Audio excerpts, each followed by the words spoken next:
یہ ایک روشن اور ابدی حقیقت ہے کہ حق اور باطل اور اسلام اور کفر کی معرکہ آرائی روز ازل سے جاری ہے اور روز آخر تک جاری رہے گی۔ حق کی بقا، اسلام کی سربلندی اور بالادستی، اعلیٰ انسانی اقدار کا تحفظ قدرت کا اٹل اور ابدی فیصلہ ہے، جبکہ طاغوتی اور ابلیسی قوتوں کی سرکوبی اور ان کا زوال بھی آئین فطرت ہے۔ حق کی سربلندی اور دین کی عظمت و بقا کے لیے جد و جہد اور جہاد اسوہ پیغمبری اور انسانی ضمیر کے زندہ ہونے کی علامت ہے۔ اس حوالے سے کیا خوب کہا گیا ہے: آئین جواں مرداں حق گوئی و بے باکی، اللہ کے شیروں کو آتی نہیں روباہی۔ محسن انسانیت، ختمی مرتبت، سرور کائنات حضرت محمد مصطفیٰ صلی اللہ علیہ وآلہ وسلم کا ارشاد گرامی ہے: سلطان جابر کے خلاف کلمہ حق کی بلند کرنا سب سے بڑا جہاد ہے۔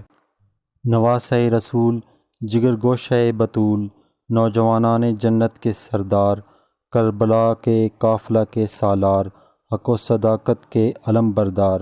سیدنا حسین رحمۃ للعالمین، خاتم النبیین حضرت محمد مصطفیٰ صلی اللہ علیہ وآلہ وسلم کے چہیتے نواسے، شیر خدا حضرت علی کرم اللہ وجہہ، سیدۃ النساء اہل جنت حضرت فاطمۃ الزہرا کے عظیم فرزند اور حضرت حسن کے چھوٹے بھائی ہیں۔ ابو عبداللہ آپ کی کنیت سید، طیب، مبارک، سبط نبی، ریحانۃ النبی اور نواسہ رسول صلی اللہ علیہ وآلہ وسلم آپ کے القابات ہیں۔ سیدنا حسین رضی اللہ تعالیٰ عنہ شعبان 4 ہجری کو مدینہ منورہ میں پیدا ہوئے۔ ولادت باسعادت کی خبر سن کر سید عرب و عجم سرکار دو عالم صلی اللہ علیہ وآلہ وسلم حضرت فاطمۃ الزہرا کے گھر تشریف لائے اور نومولود کے کان میں اذان دی اور آپ کے منہ میں اپنا مبارک لعاب دہن داخل فرمایا۔ آپ کے لیے دعا فرمائی اور آپ کا نام نامی حسین رکھا۔ روایت کے مطابق جب سیدنا حسین ابن علی رضی اللہ تعالیٰ عنہ اپنے جانثاروں کے ساتھ کربلا کی جانب روانہ ہوئے اور روکنے والوں نے آپ کو روکنا چاہا تو آپ نے تمام باتوں کے جواب میں فرمایا: میں نے اپنے نانا رسول اکرم صلی اللہ علیہ وآلہ وسلم کو خواب میں دیکھا ہے۔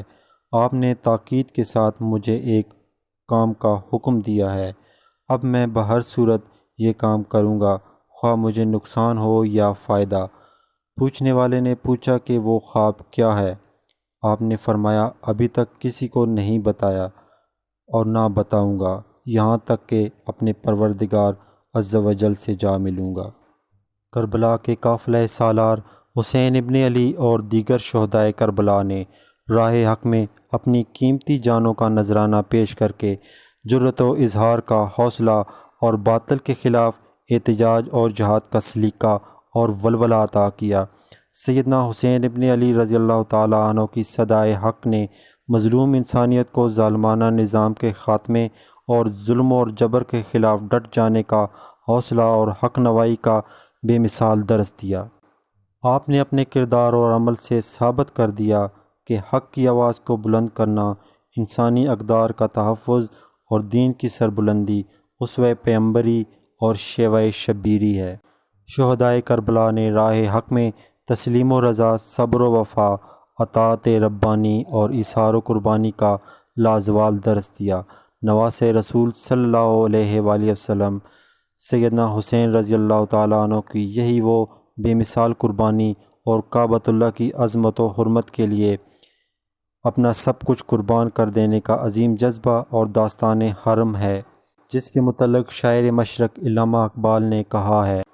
غریب و سادہ و رنگین ہے داستان حرم، نہایت اس کی حسین ابتدا ہے اسماعیل۔ علامہ محمد اقبال آپ کے حضور خراج عقیدت پیش کرتے ہوئے کیا خوب کہتے ہیں: موسیٰ و فرعون و شبیر و یزید، عید و قوت از حیات آیت پدید، زندہ حق از قوت شبیری است، باطل آخر داغ حسرت میری است، تا قیامت قطع استبداد کرد، موج خون او چمن ایجاد کرد، بحر حق در خاک و خون غلطیدہ است، پس بنائے لا الہ گردیدہ است، نقش الا اللہ بر صحرا نوشت، سطر عنوان نجات ما نوشت۔ اللہ کریم سے دعا ہے کہ ہم تمام مسلمانوں کو شہدائے کربلا کے نقش قدم پر چلنے کی توفیق عطا فرمائے، آمین۔